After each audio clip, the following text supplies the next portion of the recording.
In the early 50s to mid-50s, the NBA was going through a real crisis. There was also no shot clock. The owner of the Syracuse Nationals, my dad's team, came up with the concept of the 24-second clock. Is that Danny Biasone? Danny Biasone. He took the number of shots in a game divided by 48 minutes, came up with 24 seconds. It was done on a trial basis in a preseason game. It was so popular after one game, they adopted it as a league rule in 55. Ironically, the Syracuse Nationals won the NBA championship that first year of the 24-second clock, and that rule saved the NBA. Danny Biasone ultimately inducted in the Hall of Fame as a contributor for that, and I was named after Danny Biasone. Aha, okay, well, there you go. Which is the reason I wore 24 most of my career. Oh, wow, okay, that's fantastic. And you are in Australia right now. You're talking NBA basketball. You're talking great teams. You're talking great individual players. Takes it off, and there's number 23, and of course Johnny goes nuts. So we're all getting goosebumps thinking about it now. I just tried to go out there and play my game. I have no idea what you're talking about, Adam. I don't like anybody. I'm not a people person. Strand, you made the pass, yes. Christian, can you catch the ball? Yes. All the stars were aligned and all the muscles fired at the right time, and I was able to get off the ground and throw one down. I was saving that as a surprise for you. And now, introducing your host for In All Airness, Adam Ryan. Welcome to episode 97. Thanks for joining me. Today, I'm happy to welcome Syracuse University great and 18-year NBA veteran Dolph Schayes. Danny's a great storyteller and shares plenty of memories from his career in hoops. Plus, we do a deep dive on the immeasurable impact that his Hall of Fame father, the legendary Dolph Schayes, had on the NBA. Towards the end of the episode, I'll share another great podcast review. You can add yours by visiting inallairness.com/review. Show notes for this episode, including links to numerous topics covered, will be available at inallairness.com/97. Now, onto the show. My guest today is the longest-tenured Syracuse University player in NBA history. He's a member of the Orangemen's All-Century team and an 18-year NBA veteran. Dolph Schayes, thanks for joining me. Absolutely, Adam. Thanks for having me. It's a pleasure to have you on, and I'm excited to chat with you today. Now, given that your father is the legendary Hall of Famer, Dolph Schayes, how would you describe your unique childhood and an entry into the sport of basketball? Well, what was interesting about that is that I got an education and an access to basketball on a level that really wasn't normal at that time. For instance, there was no ESPN. The NBA wasn't televised as a regular thing. And so people didn't have direct access to the NBA unless they lived in an NBA city. There might have been a game of the week kind of thing. You know, in any story about me, they touch pretty heavily on my dad's career, who was one of the pioneer stars in the NBA. Played 16 years from 48 to 64, which was a pretty unique thing because players didn't make much money. So normally they played a few years and had to go get a real job. But my dad was one of the pioneer stars.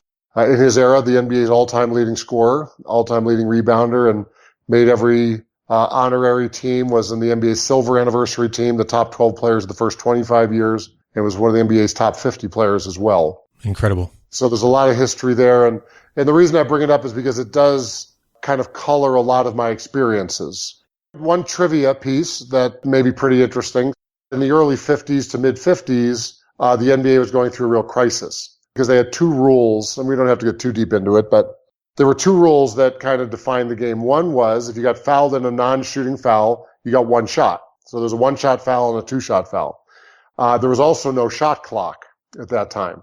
So what happened is if a team was behind at half, they would go out and foul because they knew the other team could only score one, they get the ball back.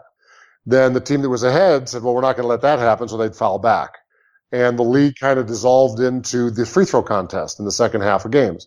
It was culminated by the Minneapolis Lakers playing a game that the final score was 19-17 because teams slowing the game down. So they knew something had to be done to save the NBA. And the owner of the Syracuse Nationals, my dad's team, came up with the concept of the 24-second clock. Is that Danny Biasone? Danny Biasone. He took the number of shots in a game divided by 48 minutes, came up with 24 seconds. The idea being that if team used 24 seconds each time down, the pace of the game and the scoring of the game wouldn't change much, but that issue would be resolved.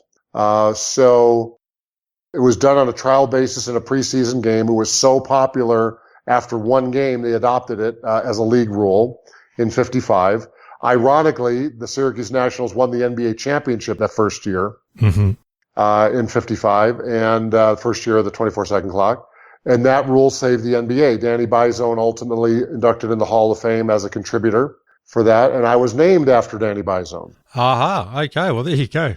Which is the reason I wore 24 most of my career.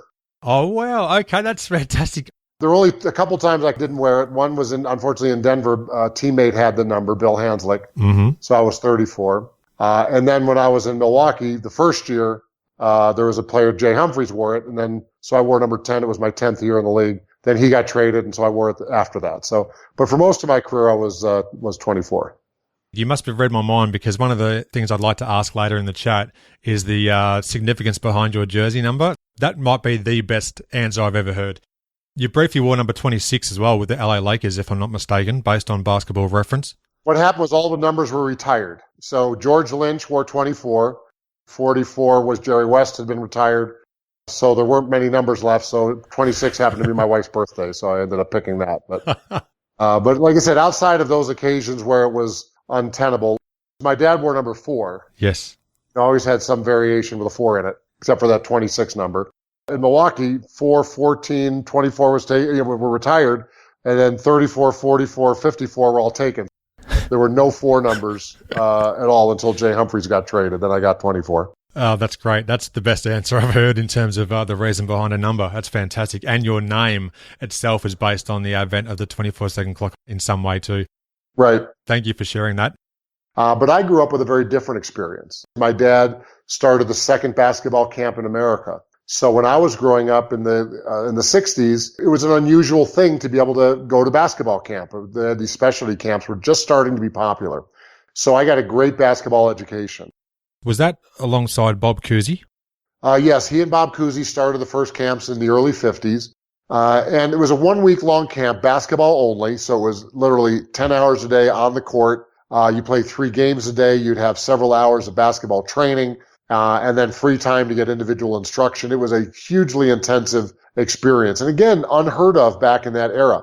You know, here in the U.S., they would have things called sleepaway camp. Very popular in the Northeast because you had so many big cities, New York, Boston, Washington.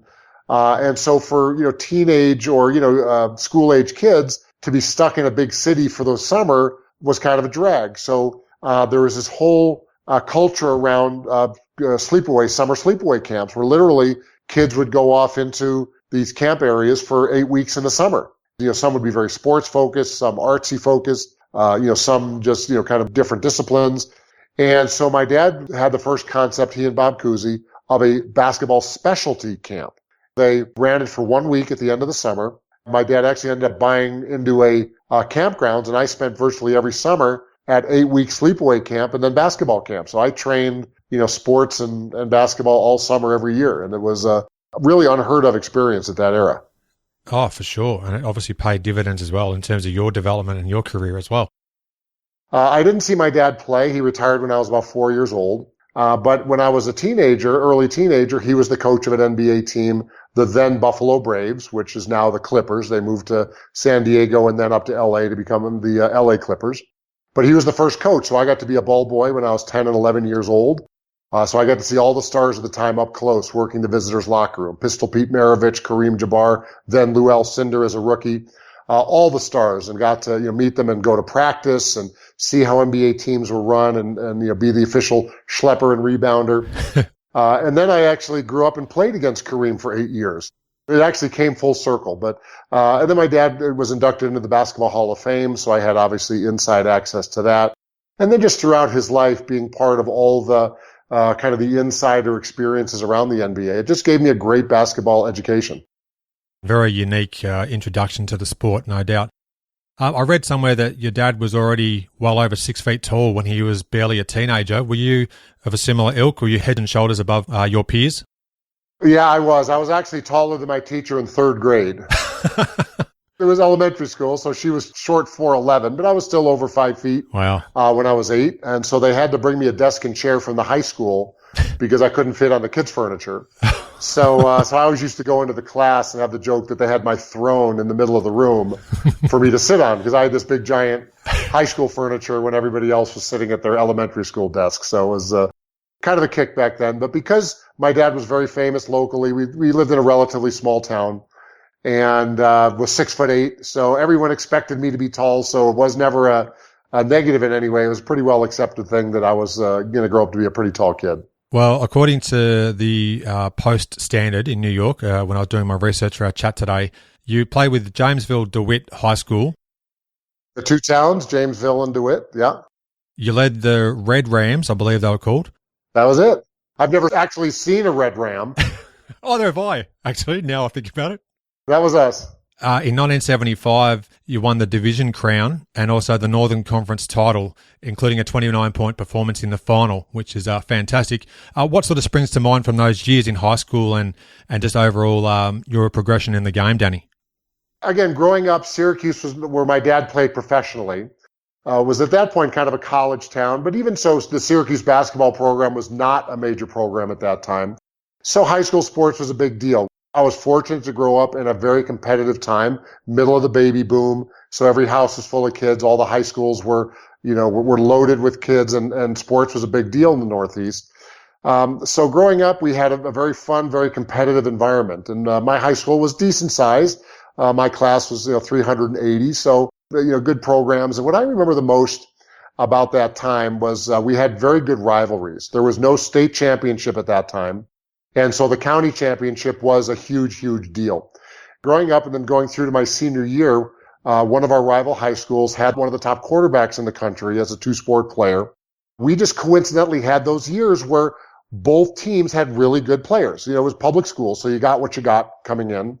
And we just had one of those years where we just had a bunch of really good players. A lot of, I think there were 5 kids on my team who played college sports and 5 kids on the other team. Division One, obviously I was a Division One player. The other kid, Pete Holohan, ended up playing 12 years in the NFL as a tight end. Very athletic. Probably the highlight, it was in the middle of my senior year. We played each team in our conference twice. Once on the road, once at home. The first time we played Liverpool, as they were known, at their school, we won a very, very close game. I had an injured ankle at the time, so I only played limited minutes. And we ended up winning a game by 1 point at their place. And the rematch at our school was snowed out due to a blizzard. So they decided not to play the game. Fast forward, the season went on. Both teams continued undefeated. We ended up finishing the season 13-0 in the conference, and they were 12-1 with the only loss coming to us. So at that point, we had to play the final game. But because the schedules, there was no time to play it because there were playoffs and the regional playoffs. So we had to wait till after the season for both teams was over. Our gym was one of those small, old 50s gyms. There was so much interest, there was a lot of pressure to move the game, the championship game, to where Syracuse University played in a 10,000-seat stadium. The problem for us was that the other school was 3 times the size of ours. So we felt we'd lose the home court advantage because they'd have so many more students. So we ended up playing the game at our place, a small 500-seat gym, and we gave them 100 seats to give out in the lottery. But there was so much interest in the game that the local TV station decided to televise the game live. Oh, wow. Which in 1977 was a huge deal. At that time in the U.S., the NBA Finals weren't even televised live. If it was a weeknight, they were put on tape delay at 11:30 because the ratings weren't any better than the shows that were on, the nightly shows. So it was a huge deal to have a high school game televised live. So we ended up playing Liverpool for the championship. It was a close back and forth game. I had a big game.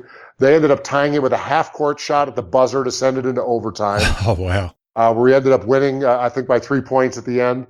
If you made a movie about it, people would be on the edge of their seats. It was like that exciting an opportunity. Like I said, especially the way the game was scheduled and then put on television. And, it's a big, big deal. So every once in a while, every 10 years or so, I break the game film out. So now I have a son who's that age, who's a junior in high school. So I say, come on, now you can see what Dad looked like back in the old days. We joke, we put him in the Wayback Machine, take him back to back 40 years so he can see what the old timers look like. What a great story. I was going to ask you, have you seen the film, but you've actually got a copy of it. That's even more incredible. Yeah, I do have a copy of it, and it's actually very fun to watch. The game was very different.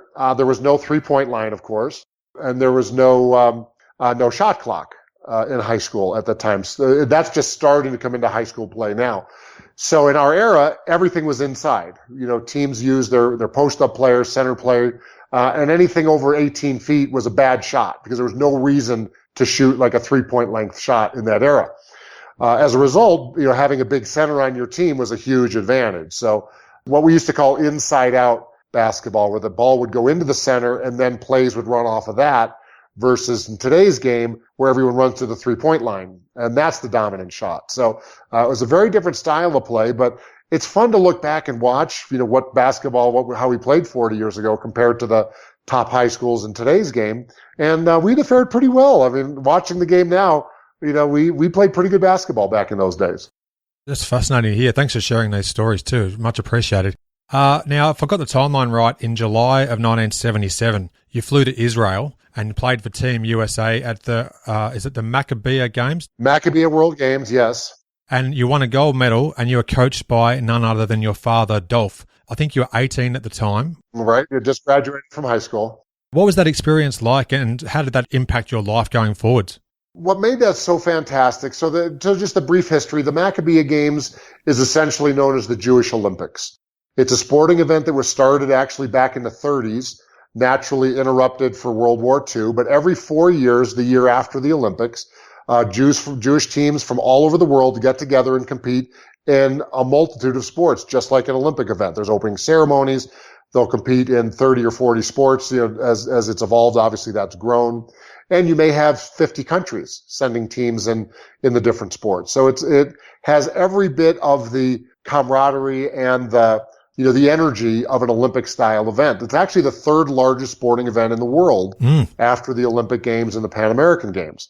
It's obviously not real well known outside of the Jewish community because it is, only Jewish athletes. But the idea is to connect Jewish youth around the world through sport.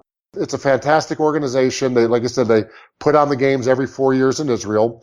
And that was the first time I had heard of the games, in high school. And then actually being able to go with my dad as the coach was a tremendous experience. We had a loaded team, major college stars, who played on our team. We were very, very good.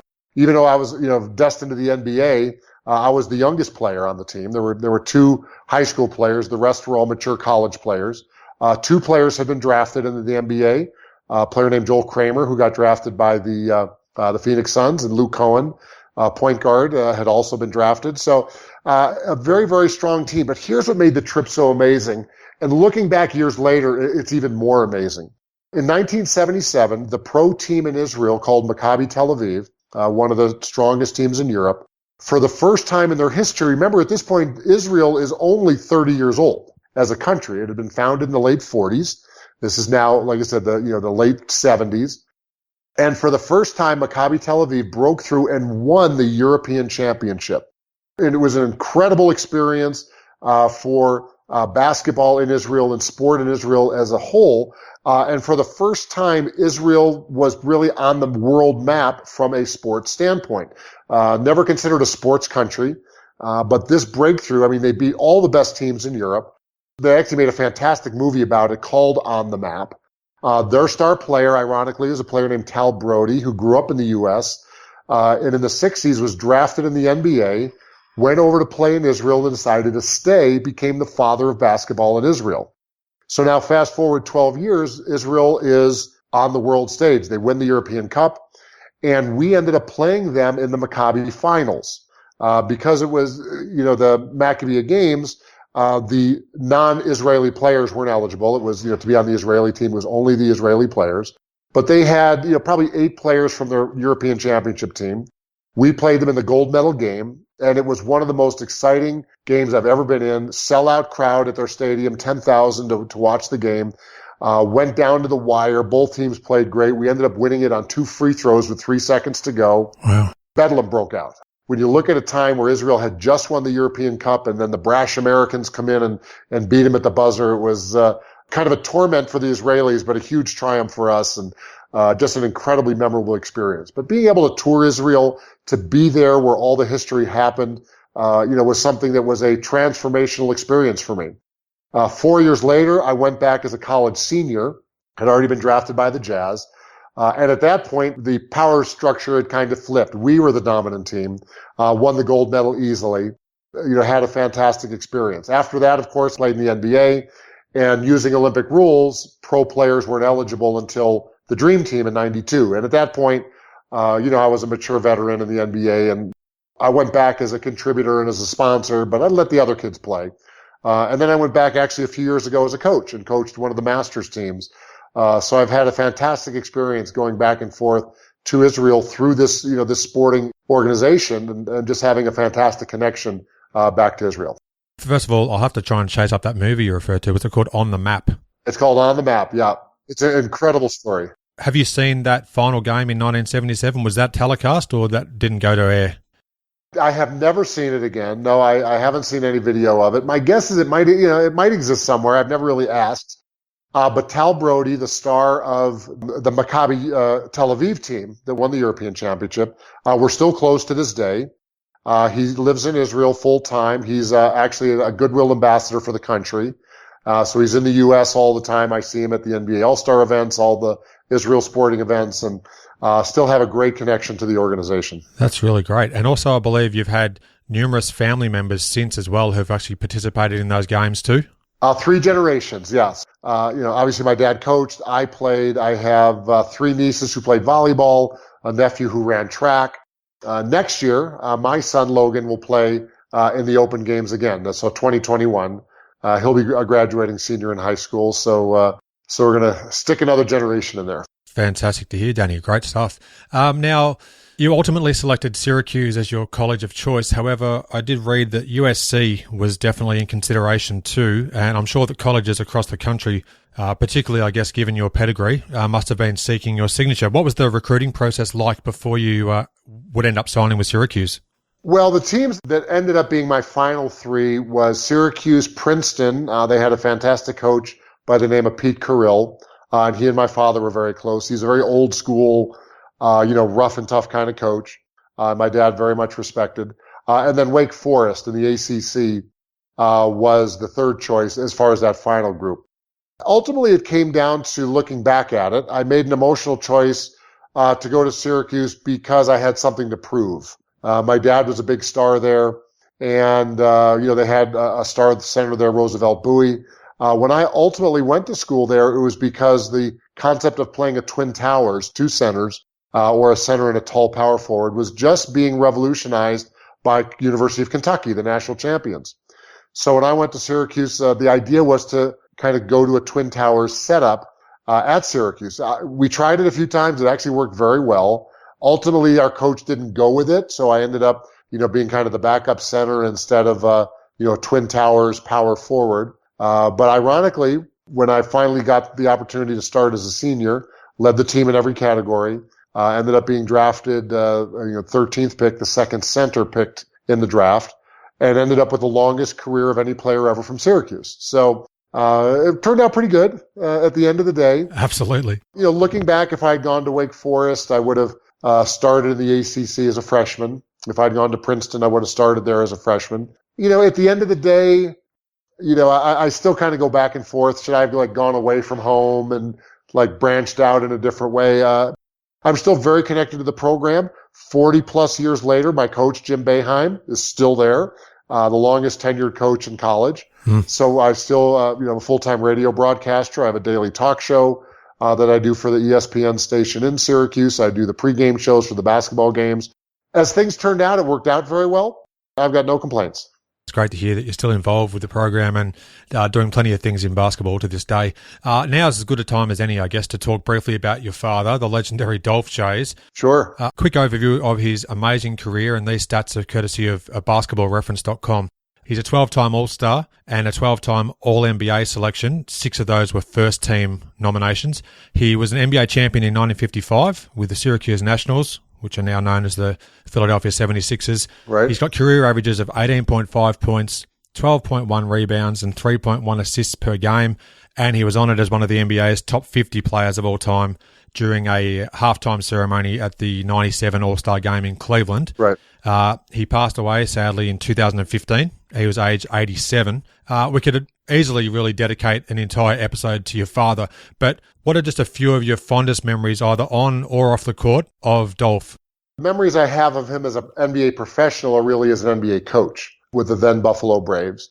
But a couple interesting things about him. So as a founding player of the league, he has a couple of very interesting kind of statistics. Some of them are good trivia questions, but some of them are very kind of unique. For instance, there were 5 players in NBA history at one time were the NBA's all-time leading scorer. As you know now, the record is held by Kareem Jabbar. But at the beginning of the NBA, from 0 to 11,000 and change points was George Mikan. He was the first star of the league and was the first guy who was considered the NBA's all-time leading scorer. Mm-hmm. That record was broken by my dad, who held it to 19,200 and something. So he was then the NBA's all-time leading scorer.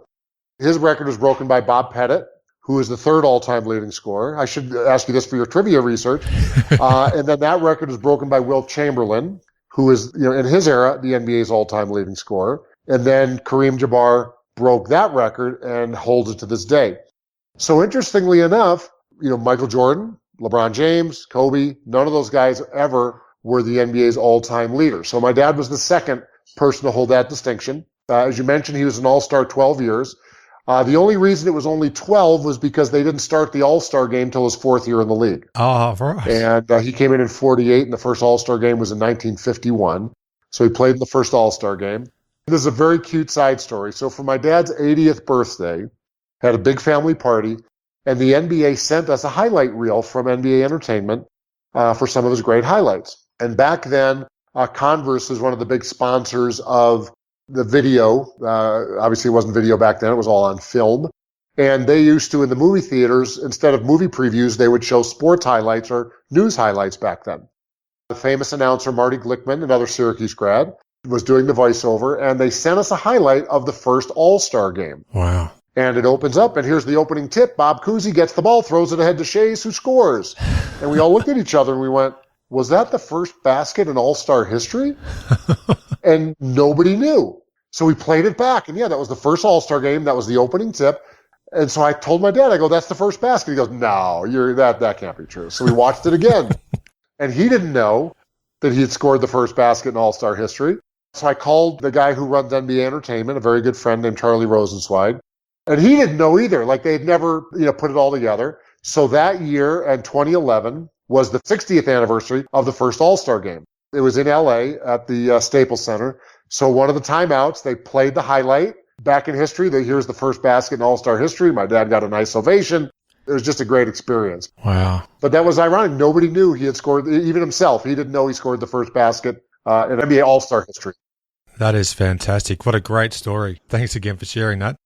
The 1955 NBA Finals went to a 7th and deciding game. Right. And it came down to pretty much the game's final possession. In the decades that followed, what do you recall that your dad told you about how that famous series ended and his memories of it? Well, the biggest memory he had of it was that Syracuse, a small city of 200,000+, is one of the smallest cities in North America that has won a professional sports championship. One of the other ones is Green Bay, the Packers, NFL. Mm-hmm. But there's very few small cities that have won championships. So just some quick NBA history. The NBA was founded officially in 1946, but it wasn't called the NBA till later. There were 2 competing leagues. There was the Basketball Association of America, the BAA, and the National Basketball League, the NBL. One was in the big cities, had the New York Knicks, the Boston Celtics, Chicago, etc., Washington, the Philadelphia Warriors. The other league had teams in the smaller cities, Syracuse, Rochester, New York, which is a small city, on and on. In 1949, the leagues merged. So the NBA was officially called the NBA starting in 49. So then there was a lot of push over time for the smaller cities to move into the bigger cities. The Milwaukee Hawks ended up in Atlanta ultimately after to St. Louis and then to Atlanta. And then in the early 60s, when the NBA moved west, they offered Syracuse the choice of either San Francisco or Los Angeles. The owner didn't want to move there, and so the Philadelphia Warriors ended up moving out to San Francisco. And obviously the Minneapolis Lakers moved to Los Angeles, became the Los Angeles Lakers. And then my dad's team, the Syracuse Nationals, moved to Philadelphia and became the Philadelphia 76ers. So my dad also has the distinction of being the only player in NBA history to be his team's leading scorer every year they were in the NBA. Incredible. So from 49 to 63, he was the team's leading scorer. And then they moved to Philadelphia and became the 76ers. So at that point, he had been in the league 14 years, and they offered him the job as player coach, which he took. So he was actually player coach for a year. After that first year, they decided it was a little clunky, so they offered him to either play full-time or coach full-time. He decided to coach full-time. Looking back, he regretted it. He said he should have gone back to play because he still felt he had some gas in the tank, but he ended up with a full 16-year career, which was unheard of back in that era because players didn't make much money. Normally they played a few years, got married, had a family, and then had to get a real job, or they had a job in the summer. A lot of those guys were insurance agents or car salesmen, or, they had some other job or started a small business, and they're off time because they needed to make money to support the family. So a little NBA history there and, how things came to Syracuse. But for him, going back to your original question, for him to be a small city to win the championship, was always a badge of honor. I mean, he grew up in New York City in the Bronx, but lived his entire life in Syracuse, New York. And he got drafted there as a young player. He was only 19 years old when he graduated college. He finished high school 2 years early at 16, then graduated college in 3 years at New York University, a prestigious academic school, and then was in the NBA at 19 as a college graduate. Ended up playing 16 years till he was 35 and could have played more. So his biggest regret was that he wasn't the first player to 20,000 points. He ended up at 19,200 and something. And if he had played that last year, he would have been. So, water under the bridge. He was the first player to 15,000, as you know, and everything after that. But to this day, the Syracuse winning the NBA championship is a huge badge of honor for this smallest city. Yeah, just fantastic to hear this background, and coming from obviously his son, to hear this is just great. So thanks very much for elaborating on it, Danny. I just want to quickly thank a great friend of mine, Todd Spear. He's here in Australia as well. He provided some of the information that I've used in research today. One of the things he showed me was a screenshot from one of the NBA guides, I think that Xander Hollander produced, and it had a little tidbit about your dad, who apparently during a game at the Palestra, when he was watching, he apparently came out of the stands when you were getting roughed up by somebody on the court. Is that accurate? Sort of. Do you mind elaborating? Well, another side stories. We love our side stories. Sure. My dad was also, by the way, was coach of the year for the Philadelphia 76ers that year. Incredible. And then after the coaching job in Buffalo, he worked for the NBA as the supervisor of officials. So he hired all the refs, did all the, the grading of their performances, training, all that. He was in charge of all that for about a 5-year stretch in the mid-70s. And as a result, he was obviously very aware of refereeing. It was a big topic for him. So we were playing a game at Villanova, which is one of our rivals in the Big East Conference back in that era. I wasn't getting roughed up, but I was getting really bad calls from the refs. So a close game down to the wire, posting up, fronting the guy, perfect pass right over the head, made the catch, got called for an offensive foul that fouled me out of the game. Horrible call. And I'm a guy who tells you I never committed a foul in my career. Sure. That really was a bad call. But anyway, part of the game. So I ended up fouling out. We lose a close game. And after the game, my dad went down because he wanted to talk to the refs, being that he was the supervisor of the NBA officials. Well, needless to say, the security, saw him worked up and, snarling, and ended up coming over and talking him out of it. Nothing ever happened. There wasn't a big, altercation of any kind, but he didn't go after anyone, but it ended up, in the days of the media, becoming a big story. And I had friends call me all over the country. Is it true that your dad beat up the ref? Like, okay, no, that's not true. Not what happened. But he was always a great fan. One time in the NBA, he was at a game of mine in Denver. And again, same thing. He thought I was getting a couple of bad calls. So he came down out of the stands and leaned over the scorer's table. And as the ref ran by, he yelled to him, I never should have hired you. Yeah. That's great. As you can imagine, I didn't get a good call for about 2 years after that. But one of the pitfalls of, having your dad as the former supervisor of the officials. Wow, that's fantastic. What a great story. Really, Dolph's impact on the league, not just as a player, but a coach, looking after referees, all the hiring and whatnot. His impact is just immeasurable. He had a tremendous impact on the league in every way. Like I said, he was a star player, coach of the year, office executive, great ambassador for the NBA. And so for him, he had a great run. He made it to 87, had a very full life, had his marbles and was at home till the end. Hey, we should all be so lucky. Absolutely. Now, moving on to your career at Syracuse, you mentioned Jim Boeheim there a moment ago, who's still coaching the team to this day, which is an incredible feat in itself. Yep. As a freshman, your Orangemen went 22-6, and you played all but 4 of those games, and you made it to the NCAA tournament before losing a first-round match. I think it was a 1-point defeat in overtime against Western Kentucky. Yeah, that was one of the big upsets of the year. That hurt. That was a bad loss. What do you sort of remember of your freshman campaign and just the atmosphere and being involved in the NCAA tournament for the first time? Well, I went from playing in a small high school gym to a 10,000-seat arena that I grew up going to games in. The Manley Fieldhouse, as it was called, was originally built as a football practice site. Syracuse, obviously being a bad weather, bad climate area, very harsh winters. Football team had an indoor practice site built in the 60s.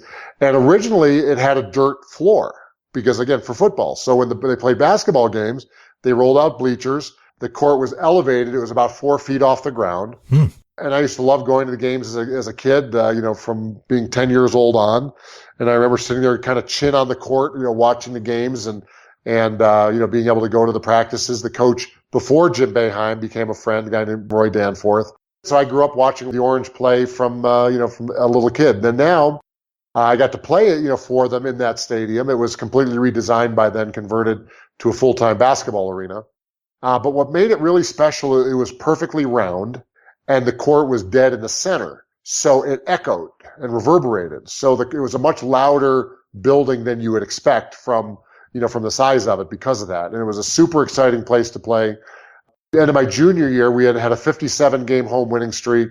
And in one of the great rivalry games in history, we ended up losing a close game to Georgetown in the last game at the Manley Fieldhouse, and then opened up the Carrier Dome, which is where they play today, which is their football stadium. So Syracuse is famous for leading the country in attendance every year.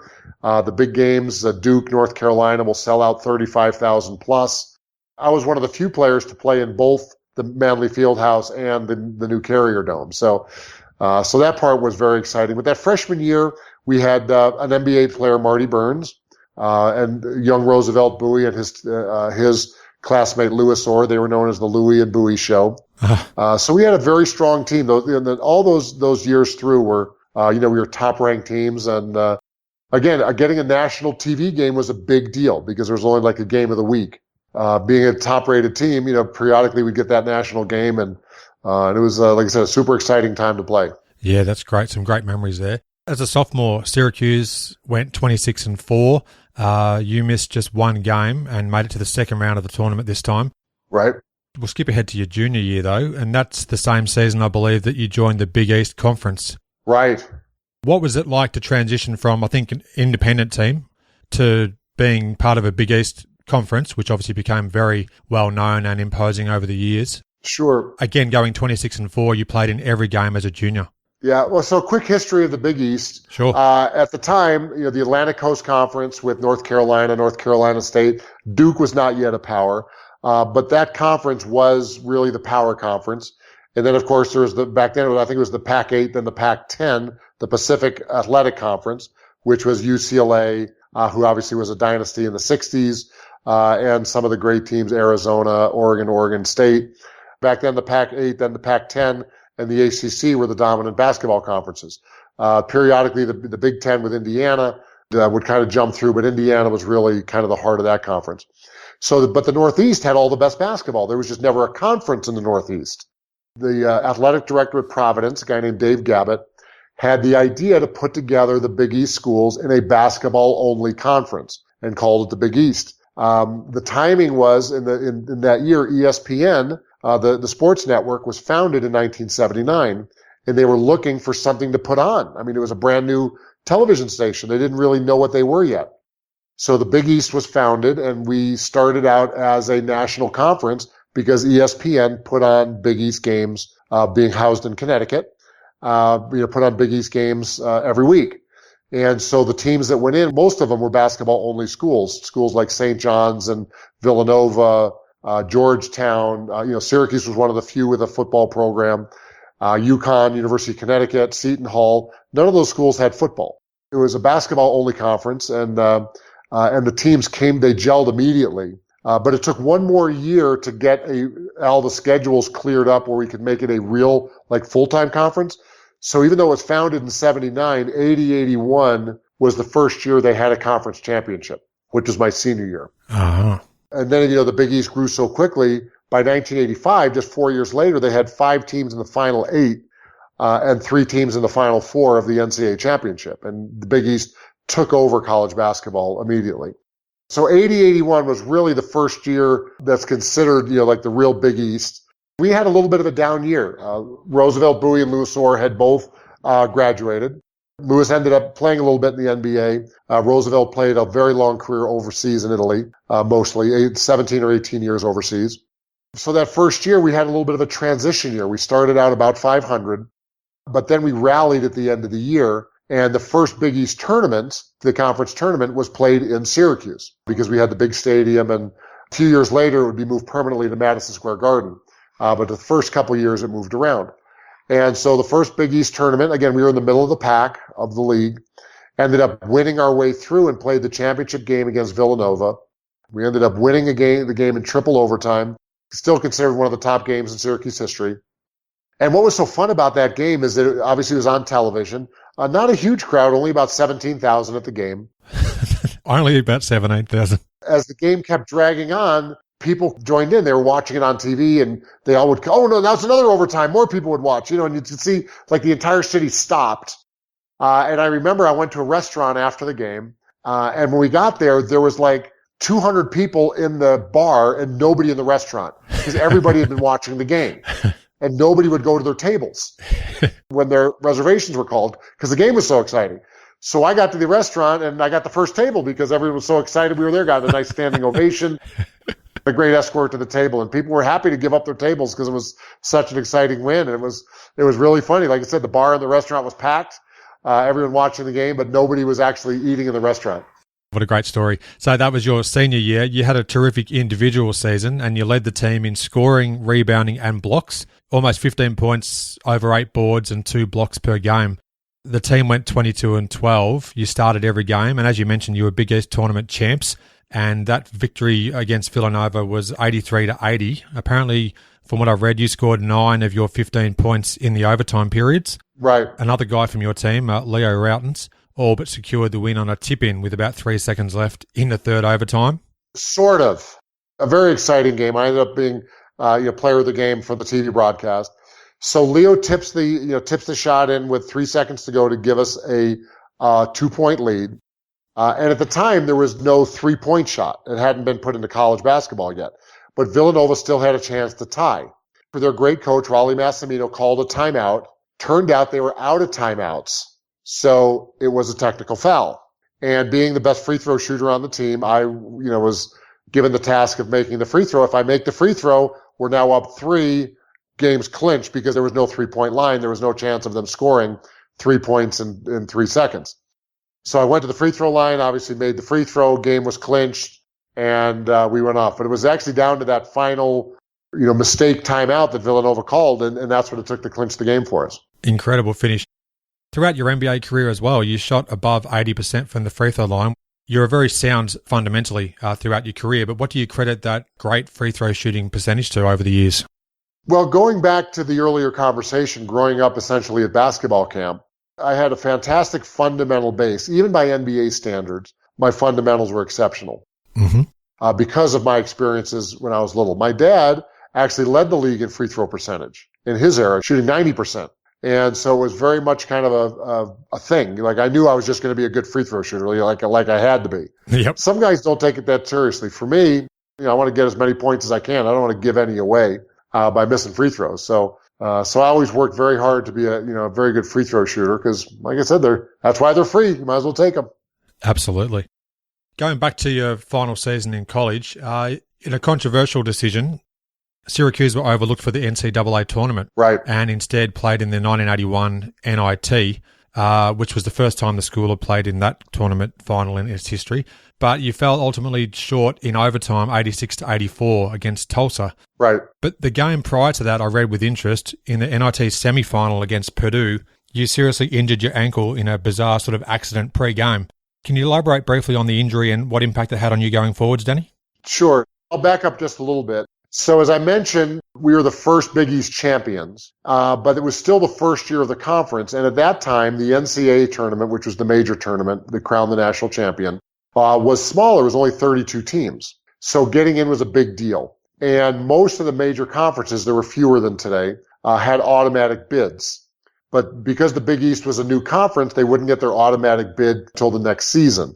And that is the tournament champion winner would get the automatic bid for that conference. And then if you were, let's say you were a University of North Carolina and you won the regular season ACC but lost in the conference tournament, then you would get in what was called an at-large bid for the top team.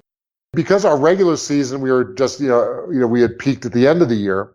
We were in the middle of the pack in the Big East. So even though we won the tournament, it was not an automatic entry to the NCAA yet. It would have been the next year. So we ended up on what they call on the bubble. One of the teams, it was, could have gone either way. And it was a huge controversy. We were probably the biggest team not to make the NCAA tournament. Mm. But the NIT was still a very powerful tournament because, again, there were still lots of very, very good teams. Let's say the ACC had, 7 good teams, only 3 or 4 would make the big tournament. So you still had 3 very good ACC teams, and the same with the Big East that year in the NIT. In that way, the conference was a little different, that the higher-ranked team had the game at their home. So they didn't play neutral sites like they did in the NCAA tournament until the Final Four, and that was played in Madison Square Garden. So we ended up winning the conference games at our site, went to the Final Four, and in shoot-around the day of the game, 2 baskets, everyone's shooting, lots of basketballs bouncing around. I went up for a little hook shot inside, came down, landed right on one of the basketballs bouncing, and severely sprained my ankle the morning of the game. Did what you could do, taped it up, jogged, ran up and down, limped around, ended up scoring the winning basket against Purdue in that game, interestingly enough. But by the next day, I was completely fried. It was, my ankle was worn and really injured, could barely move for the championship game. So I ended up playing limited minutes in the championship game. But one of our team players, Eric Sanifer, a sophomore, had a huge game, led us all the way into overtime. And Tulsa, the team that beat us, had a couple of NBA players on it. Paul Pressey was their star, a longtime NBA player. Mm. So it was just, again, one of those great games. At the end of the day, it was came down to a coin flip, and we lost a 2-point game at the end. So close. So in 1981, you were named first team academic All-American as well, which is a fantastic achievement. And also you left college with averages of 8.2 points and 5.4 rebounds a game. Now, as we talked about, your minutes were restricted quite a bit your first 3 seasons, so you really blossomed as a senior. As we record this, you're the 9th all-time leader in career free throw percentage at 80.6 at Syracuse. So great achievement still to be in the top 10 there. And actually, my senior year, I led the Big East in free throw percentage, 89%. Okay. That was an exciting time. Making the most of every free shot. Now, in April of 1981, you played for the East team in the Aloha Classic in Hawaii, and you were named to the all-tournament team with guys like Mike McGee, Danny Vrains, Kelly Tripucka, and Frank Johnson. Right. How important do you think that performance was in terms of the upcoming NBA draft and where your stock would be? It actually was a huge influence for me. So when I came out of Syracuse, again, this is way before the internet, way before games being televised. Only the star teams got on TV. And so there wasn't the level of scouting that there clearly is today, where, you can be in a rural village in the Cameroon and they find you. Yeah. But back then it was, even a school like Syracuse, if you're not having a great year, you don't get seen nearly as much. Services would hire guys to go scout the games live and write reports, but it wasn't the same as having every game on TV like you have now.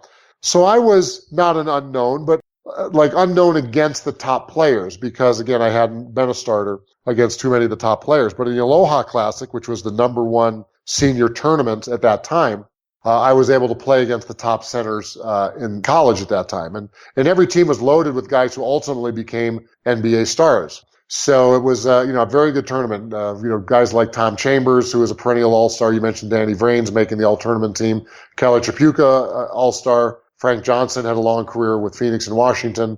NBA coach eventually. Darnell Valentine, star player from Kansas. So on and on and on. And we actually were the weakest team. Oh, right. Coming in just coincidentally. But we ended up winning the championship. A little luck was involved. The West team, which was dominant, ended up missing a layup at the buzzer of one of their games that would have sealed it.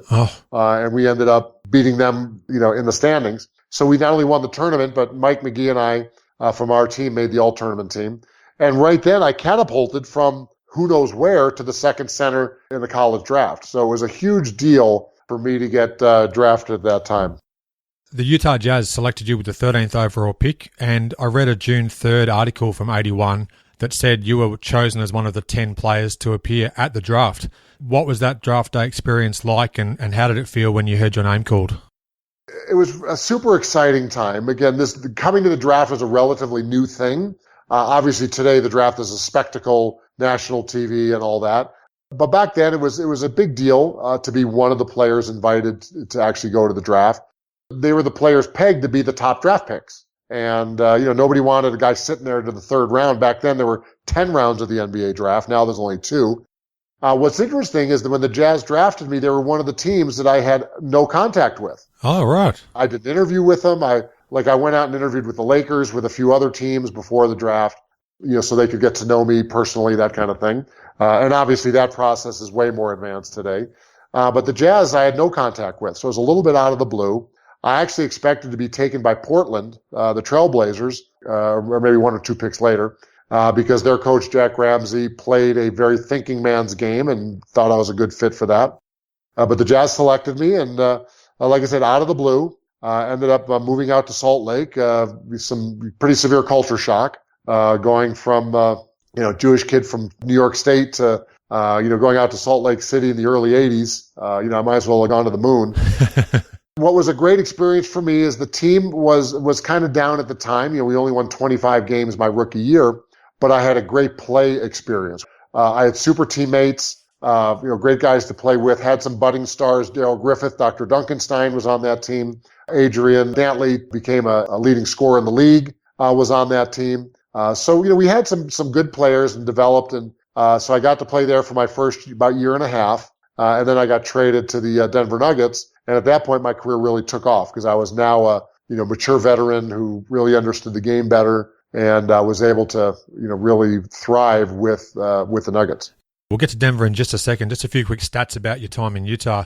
20 games into your rookie season, Coach Tom Nosolke was fired, and he was replaced by Frank Layden, who would end up coaching Utah throughout most of the 1980s. As a rookie, you played all 82 games and started 20 of them. Really fascinating to see. You scored in double figures 30 times, which was outstanding. He had a season high of 22 points on 2 different occasions. So really impressive numbers there. Well, the interesting thing about that team and that season, we kind of limped along the first half of the year. We were just under 500, near the playoffs, but not in the playoffs. And then we went through a stretch near the end where kind of the wheels fell off. We lost 18 games in a row. And, 4 games a week for a month, that's a long time. At that point, we were out of it. So 10 games to go in the season, Coach Layden put me in as the starter. And right then I said, no, we're going to win this game tonight. We are not going to go 19. They put me in as a starter. I'm going to show that we're going to win. We ended up winning that game. Went 6-4 the last 10 games after losing 18 in a row. And so we ended up on a good note. And it was, like I said, a great leadership experience opportunity for me, to come in and, kind of bring life to the team that at that point, like I said, we were, pretty down after losing that stretch of games and then only having 10 games left in the season. Oh, that's great to hear. I'm glad that you had a good impact on the team there going forwards towards the end of that season. Now, you started the first 50 games of the 1983 season with Utah and you averaged over 12 points, 9 boards and 3 assists in only 33 minutes a game. Interestingly, 2 days after you dropped 21 points and 10 boards versus Denver, you were traded to the Nuggets. This was February the 7th of 83. Right. Did you hear any rumblings that you were on the trading block, and how did you feel about the move to Denver? So the first answer is no, 0 rumblings that I was on the trading block. Wow. Looking back, there was a funny incident. We were in the hotel in Denver, And I went to lunch, kind of pregame lunch, went down to the lobby, and I saw our GM, Frank Layden, who you mentioned was also the coach, sitting with the Denver Nuggets GM named Carl Scheer. And they're, sitting there having lunch, and I happened to walk by and knew them both pretty well. So I said, hey, guys, how's business? And they both start laughing. And that was it. I walked along, and well, it turned out they were talking about trading me. They were making the deal. Wow. And I walked by right in the middle of them making the deal to trade for me and saying, hey, guys, how's business? Turned out business was pretty good. So I had the big game, as you mentioned. Ended up, we flew back to Salt Lake the next morning. And then I get a call 11 o'clock at night from Frank Layden. Says, hey, do you mind if I come over? And I'm like, let's see, the GM wants to come over to my house 11 o'clock at Sunday night. This can't be good. So he comes over, lets me know that I've just been traded to Denver. I immediately call my agent, who is in Boston. So it's 2 a.m. I wake him up, and I go, Pop, you won't believe it. I just got traded. He goes, yeah, to Denver. I'm like, what do you mean, yeah, to Denver? Like, how come you know and I don't know? Well, they didn't want me to be nervous before the game, so, thinking about it. So they were thinking about the trade, and a lot of it depended. And since I had a big game, boom, that sealed the deal. Wow. Frank told me there's a flight at 7:30, be on it. So now it's 11 at night. Didn't sleep a wink all night, just packed the bag. Turned out it was the week before the All-Star game. So I ended up flying in, Monday morning. The team held up practice, because I had to get a physical, do the press conference, do all that.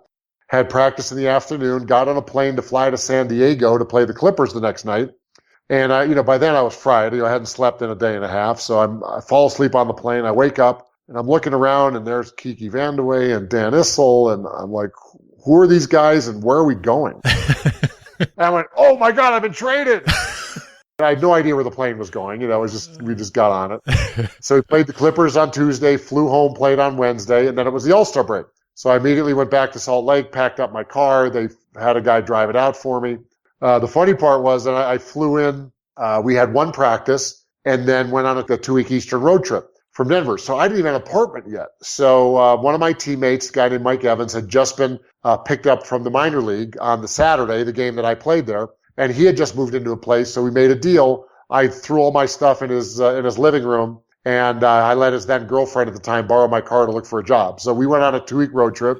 The funniest part was, so I had been in town for a couple hours. He'd only been in town for 1 day. And so we got a teammate to drive us to the airport because the girlfriend was at work. So we fly back in after 2 weeks. The teammate unfortunately had to do something. So he says, hey, just jump in a cab. No problem. So Mike and I jump in a cab, and the guy says, where to, buddy? And Mike and I are looking at each other going, do you know where we live? I don't know where we live.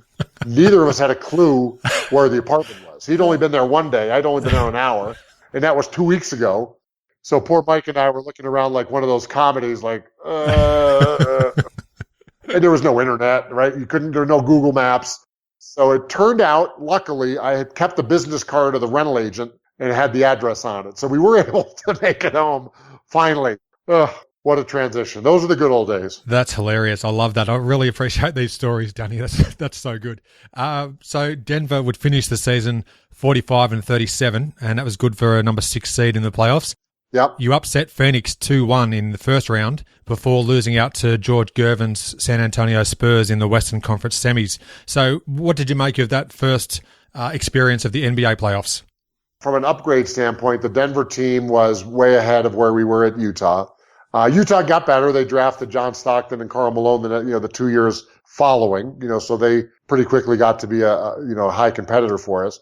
But Denver, the excitement was great. So it just kind of set the tone. Back in the 70s, there was a competing league to the NBA called the ABA. Mm-hmm. Think of like the minor leagues a little bit. They were very swashbuckling. They had to get attention, so they did all kinds of crazy promotions.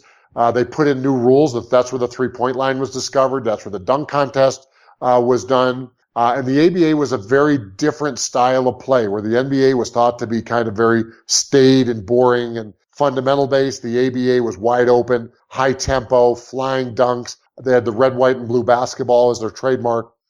They were getting to the point where they were competing heavily with the NBA for players. And what made the ABA almost a premier league was when they signed Dr. J, Julius Erving, who was the biggest star of the era.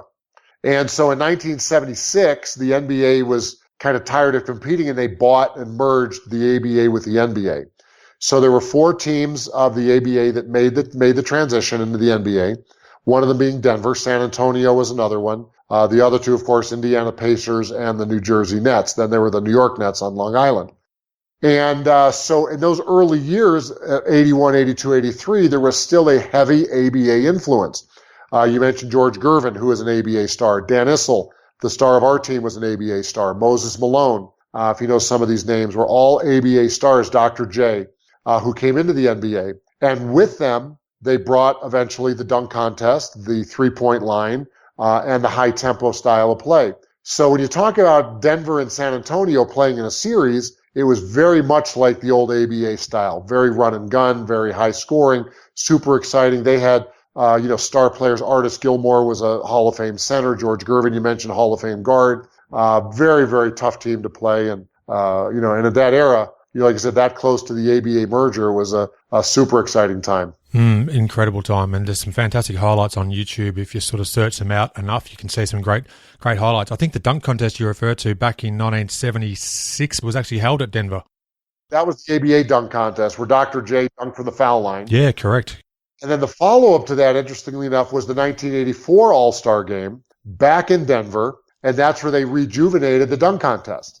Dr. J was in it again, did the dunk from the foul line again, but now as a member of the 76ers, that brought back and popularized the dunk contest as it is today. So I'm going to give you one piece of basketball history that's relatively unknown, but that I think you'll get a kick out of. Awesome. What is it? If you remember, I mentioned that the ABA had as their trademark the red, white, and blue ball. They were the American Basketball Association. Mm-hmm. So they used the American flag colors on the ball. Now you may see it with the Globetrotters, for instance. They use the same type of ball. But back in the ABA era, that ball was the trademark of the league. Probably the greatest marketing blunder in history. The commissioner of the ABA, George Mikan, interestingly enough, the first superstar of the NBA, never trademarked the red, white, and blue ball. So what happened was they sold millions and millions of them across the country, but the ABA never got a royalty. That single mistake would have given them enough revenue to actually buy the NBA. It would have worked the other way. So the ABA would have rolled up the NBA instead of the NBA rolling up the ABA. That one marketing blunder, changed history that much. That is incredible. I haven't actually read Terry Pluto's book, Loose Balls. It might be touched on at least to some respect, but that's really an incredible oversight, isn't it, I guess? In hindsight, it's what could have been. Again, one of those things that, they were on a shoestring starting up. Nobody thought of it, never got done. And who'd have thought that would have been such a big influence? Remarkable. You joined the Nuggets in 1983, and then you played 7 full seasons in Denver through to the 1990 season and averaged almost 10 points and 6 boards a game in about 21 minutes of contest. I'd love to ask you about one particular game in 1983. Well, it was the 83-84 season, a 3 overtime game. Detroit at Denver. Uh-huh. Your Nuggets lost 186-184. Keegan Vanderway had 51 points.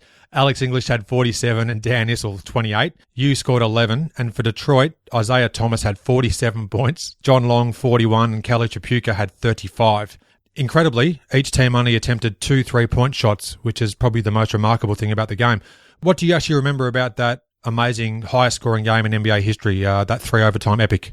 What's funny is when you think of the Detroit Pistons, you think of the Bad Boys, the years they won the championship with Chuck Daly, as a very slow-down, methodical 90-point-a-game team. But before that, again, in that era of high-scoring teams, they were a run-and-gun team. Kelly Tripucka, who we had earlier mentioned from the Aloha Classic, was on that team. A couple of side points. You mentioned the three-point line.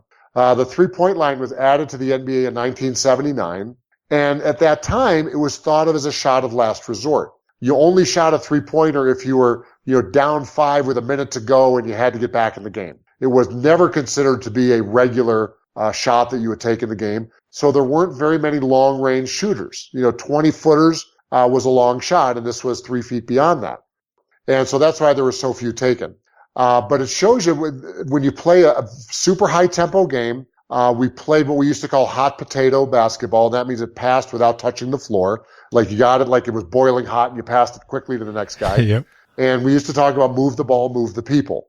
The teams were both pretty good defensive teams, but the offense was so high octane in those eras. Guys were very good shooters. and the ball moved and you ran up and down the court. And it was tough to guard when both teams were running up and down. So at the end of regulation, at the 48 minutes, it was, I believe, 145 to 145.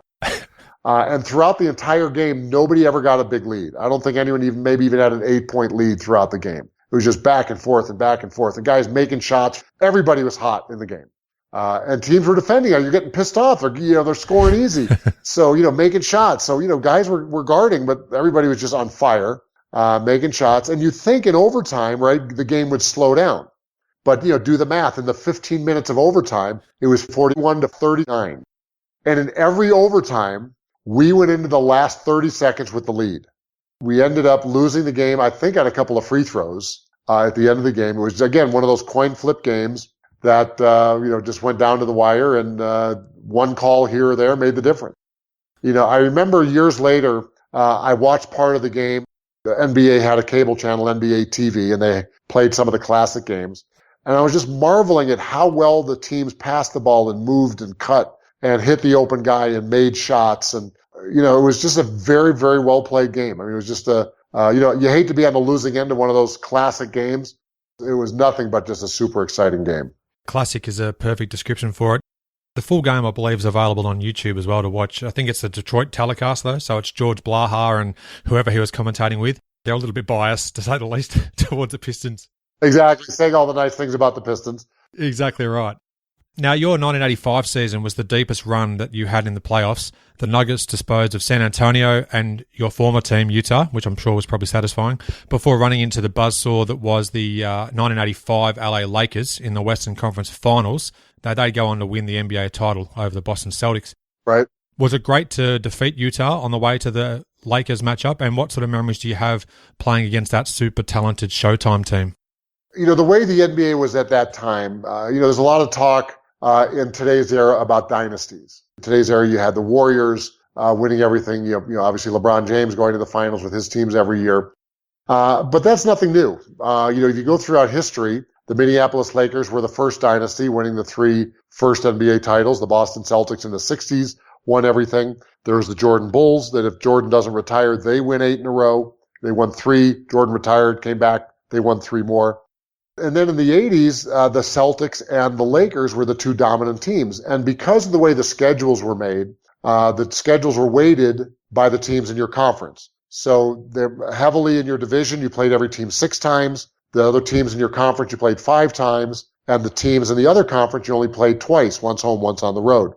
So to get into the playoffs, everyone in the West knew that you had to beat the Lakers. Everyone in the East knew you had to beat the Celtics. So in the East, the teams would kind of build their rosters around beating the Celtics. And in the West, we build our rosters on how do you beat the Lakers, which is why the West were all the run and gun teams, and the East was all the push and shove teams. And then they get to the finals, and the Celtics and the Lakers went at it, I think, 8 out of the 10 years, and with the Lakers winning 5 and the Celtics winning 3. So in that year, beating the Lakers was very, very difficult, almost unheard of. So we went, we were having a strong year, as you mentioned. We go to LA for game 1 and game 2 in the Fabulous Forum. The first game we get drilled, get blown out the first game. So everyone, of course, thought it's over. We're going to get swept. Who are we to think we can play with the Lakers? So our coach, Doug Moe, who is a swashbuckling New Yorker, they go, Coach, what do you think of your chances? He goes, what are you talking about? We're going to win game 2 by 20. All the press was like, ha, ha, ha, yeah, sure. So game starts, and we're digging, we're fighting, and through the game, Magic and I are going after it. We have a little scuffle thing, and not a fight per se, but, we just crash into each other, wrestle around. So I start running back down the court, and all of a sudden, Magic comes running up at me, pissed off, and then Kareem runs up behind me and jumps on my back and puts me in a chokehold. So we fight to the ground, get separated, and Kareem gets thrown out of the game in L.A. He got called for a technical foul, thrown out of the game, because I didn't start the fight, he did. So I go to the line, and all of a sudden I look around, and here I am in L.A., and 10 deep out of the crowd, the fans circle the court, and they're all, cursing me out, giving me the bird, all that. You suck, F you, da-da-da. And I'm like going, damn, this is the Fabulous Forum, and I got Jack Nicholson flipping me off. Make the free throw. So now I'm pissed off, right? I mean, who the hell are you, whoever? And we go on a rampage and beat him by 20. So that's the huge story. Now game 3 in Denver, Kareem is facing suspension. If it was today's era, he would have been suspended for the rest of the playoffs. Yeah, true. Back then, they didn't do anything, so he ended up playing the rest of the series.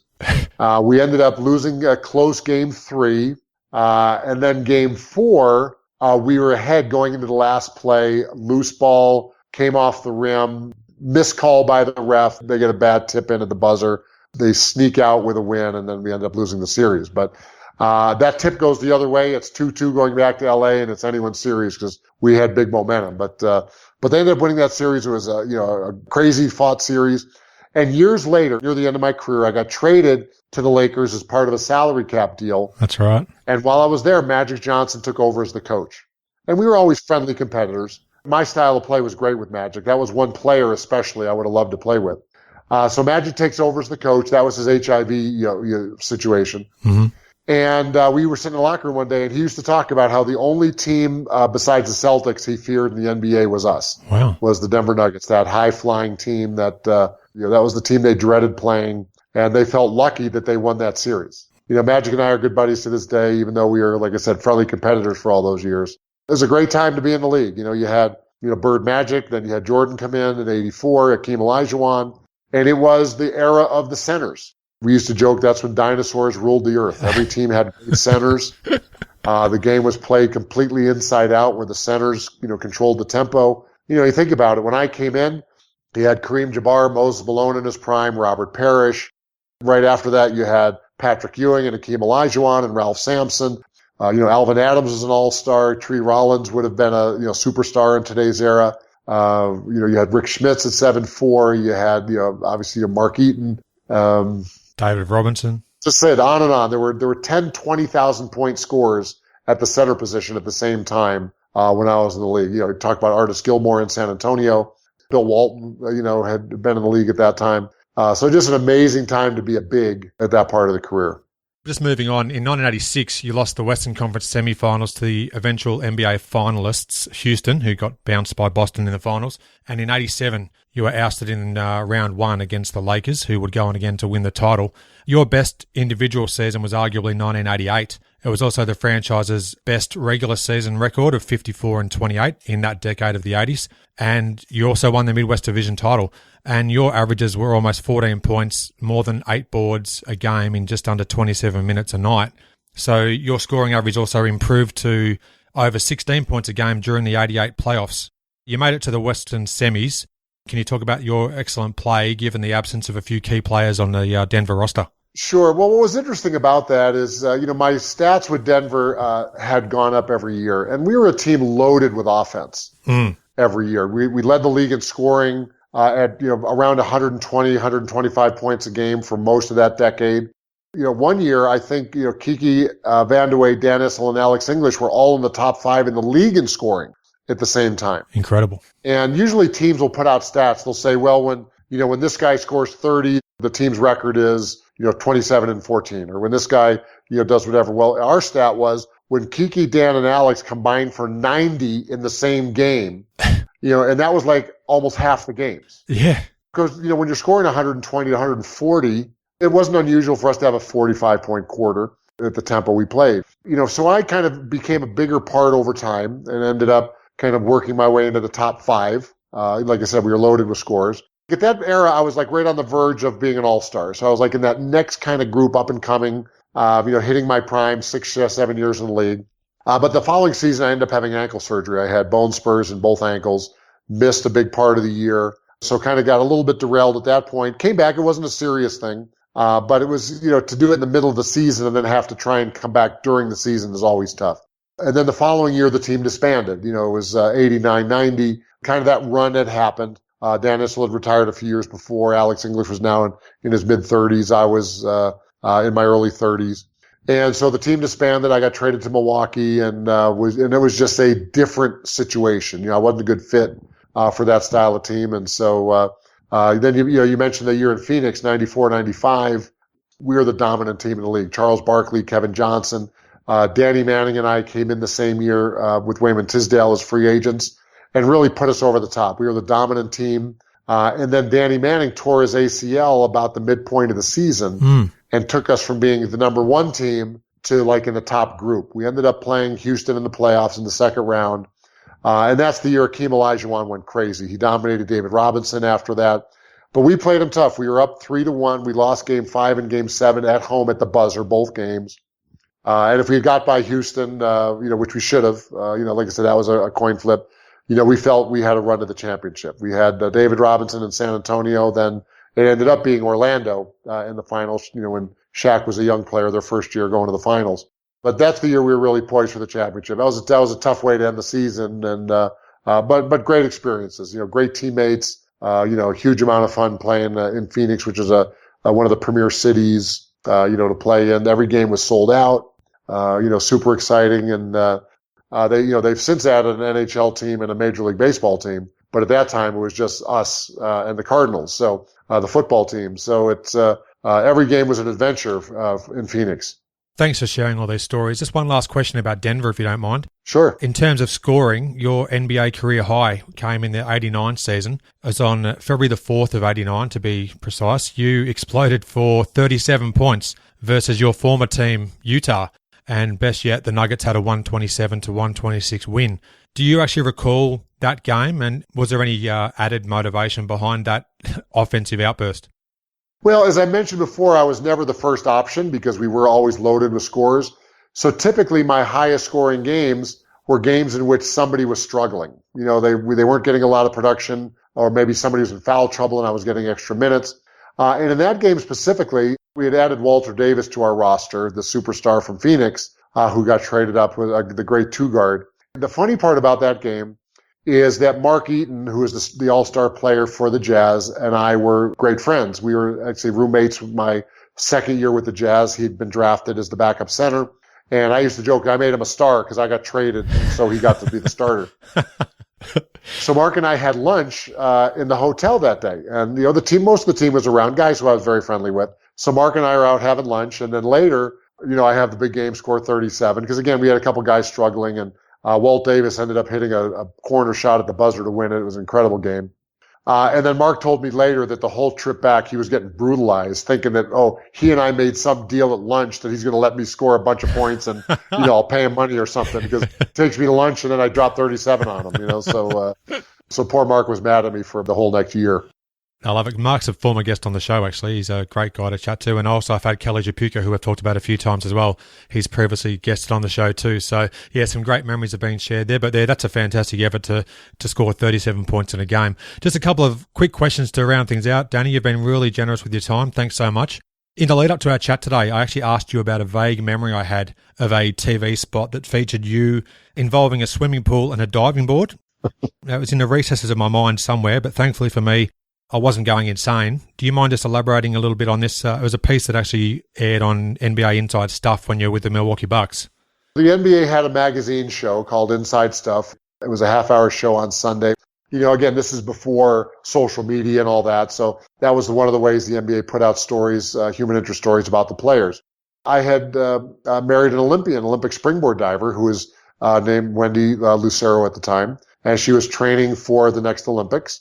She went in 88 in Seoul, Korea. The pool she trained in was at the University of Michigan. We ended up doing a thing out at the pool, and they had an underwater window where the TV crews could go and film the underwater shots. This is before, they do it with scuba gear and waterproof cameras.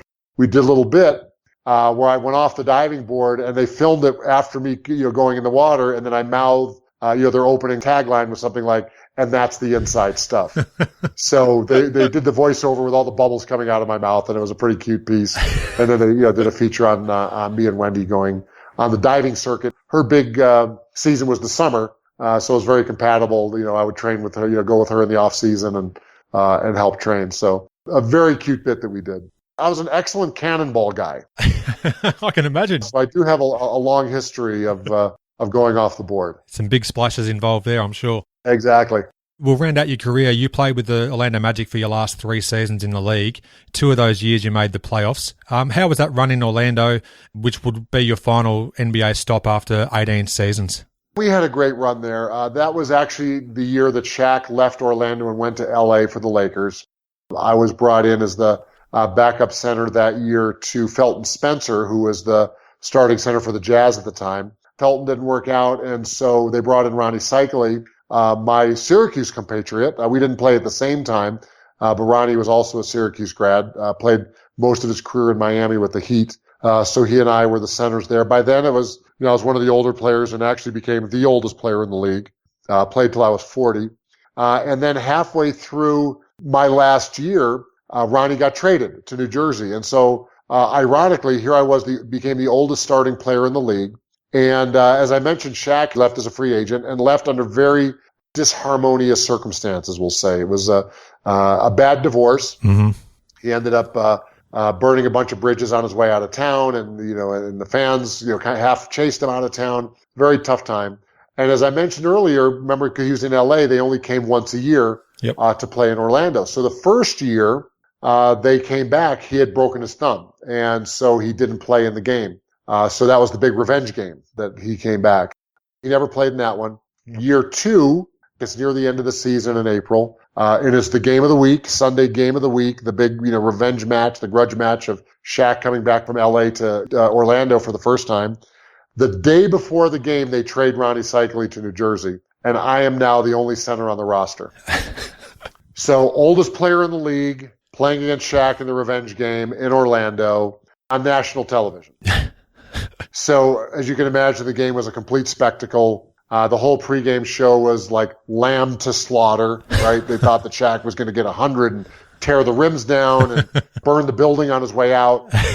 So it turned out that I went to my veteran fundamental game, drew a couple of charges, played great position, scored double figures myself, set him in a lot of screens. He ended up having a decent game, but we ended up winning at the end.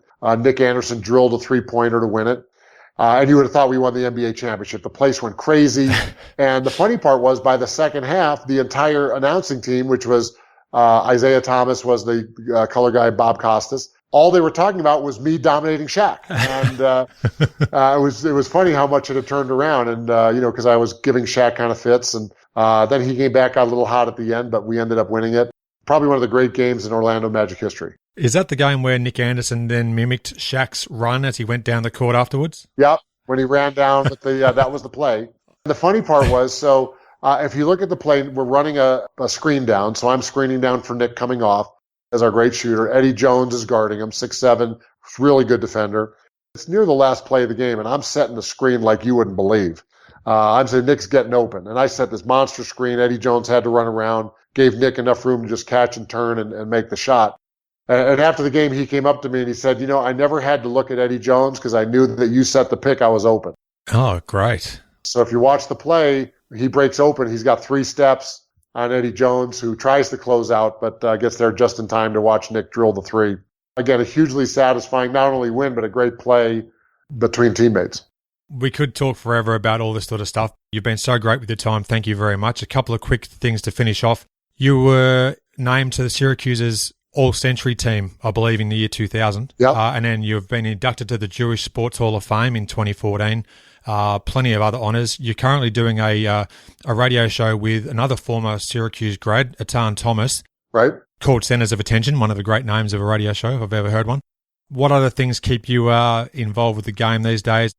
Centers of Attention, 2 NBA players from Syracuse. Atan played, I think, 12 years in the league. Mm-hmm. I played 18. He came out of Syracuse in, much later than me. I was 81. He was, I want to say, 2000. So, different generations. But we have a great rapport and super sharp guy. So, and we really tell player stories. We don't talk about, this team won by 10 and this is what happened. We talk about, kind of the player events, players' point of view. What are they thinking? How is it playing on a team when this happens or when that happens? So it's a really nice kind of point of view. We do a lot of issues. We talk SU sports as well. So things that we're familiar with, what are the big stories in football? Again, not who's winning and who's losing. So that's a lot of fun to do that. I also do the pregame shows for Syracuse. But my day job is I'm a partner in a startup. I was very involved in real estate. I had a real estate development business for many years. I also did a lot of economics. I work for an economics firm doing sports economics projects. So the job I'm doing now is I'm a partner in a startup firm called TrustLayer, which we're basically automating a lot of processes, legacy processes in the construction business. So we're using artificial intelligence to turn manual processes into automated ones to really speed up and increase not only how fast the jobs are done, but how effectively in helping builders reduce risk. So that's what I'm doing for my fun day job. And then I, like I said, do my daily show and then the Syracuse pregame shows. Okay, great. So you're keeping very busy, no doubt. And I have a teenage basketball player. So I'm also very involved in youth coaching. I've coached his teams since he was about 12, off and on. Sometimes I help assist. I'm the assistant coach for his high school team. So I'm able to stay involved with the youth development, which is hugely satisfying. And really give back the experience I had, to understanding the fundamentals of the game and really teach the love for the game that I got from my experience. That's great. You're talking about Logan. Right.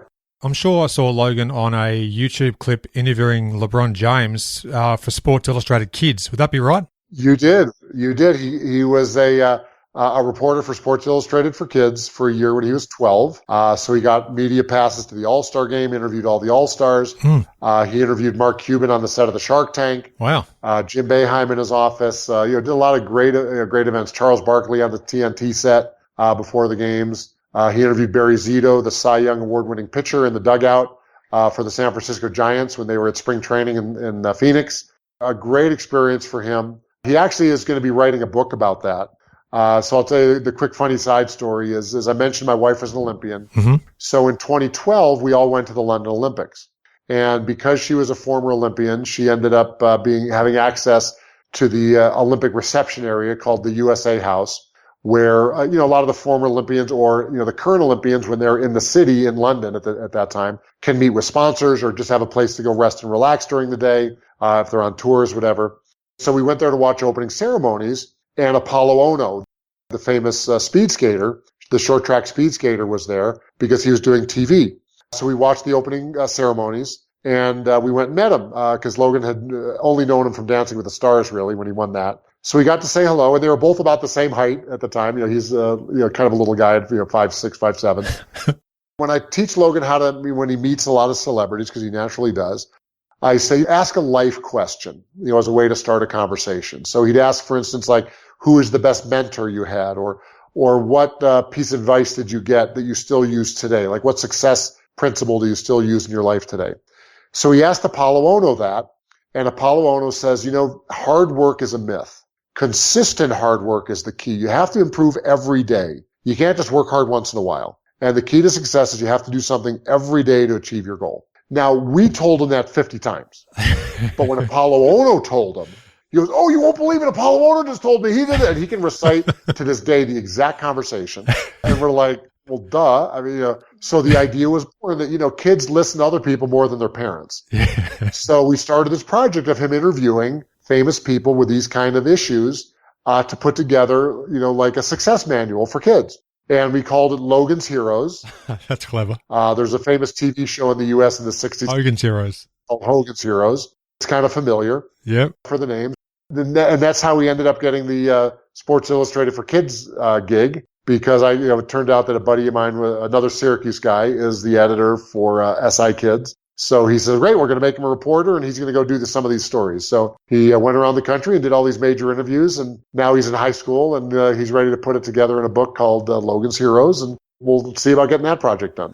That's fantastic. What a great effort that is for such a young guy in high school to be putting that together from experiences already gained. The last question I love to ask my guests is, Basketball Digest had a regular feature. It was called The Game I'll Never Forget. Yeah. We may have already touched on it in this conversation, but is there one game you can pick from your entire career that stands out more than any other? Well, ironically, we've touched on all of them. My high school championship game was the greatest game in high school. Yep.